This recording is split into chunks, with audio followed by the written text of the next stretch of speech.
Hello, and welcome to the first episode of The Artist Does Movie Reviews, where I will be fusing videos of me working on my art whilst talking about my other great passion, movies. I am your host, The Artist, and today I'll be reviewing Paul W.S. Anderson's 2010 film Resident Evil Afterlife.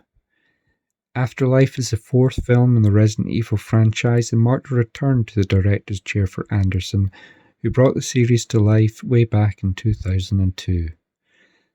As this film follows on from the events of Resident Evil Extinction, this is definitely not the best place to start for franchise newbies, but for those who enjoyed the previous three films, they'll have a blast here.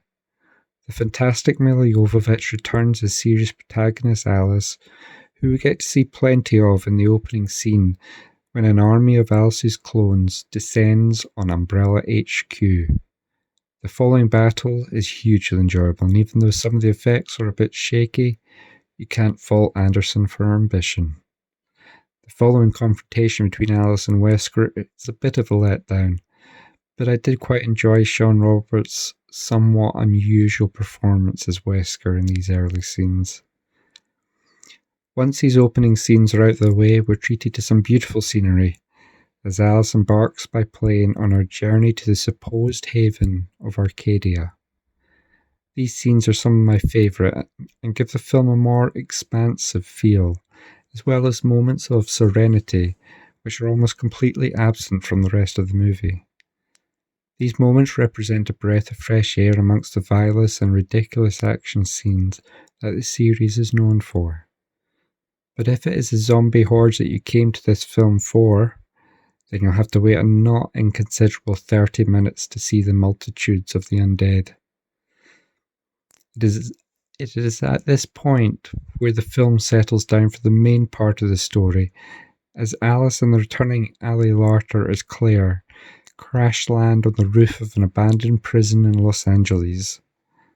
It's here that we're introduced to the rest of the cast, most notably Wentworth Miller, who plays Claire's older brother Chris, Boris Kodjoe as Luther, and a brilliantly slimy performance from Kim Coates as Bennett.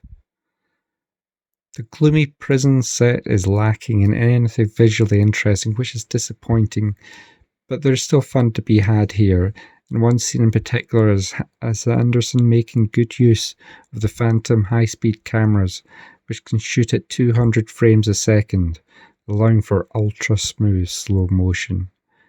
It's this part of the film where we get to see the giant Axeman, who makes for a fearsome adversary, though he's sadly underused.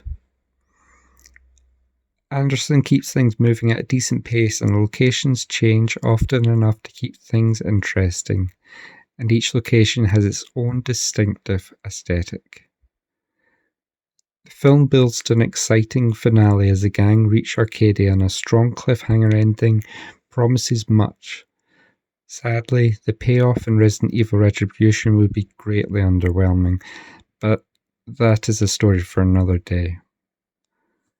Die-hard fans of Capcom's original games will no doubt be frustrated by how far the films have deviated from the source material, but I'm guessing that if you've made it to the fourth film in the series, then you must have found something in it to enjoy.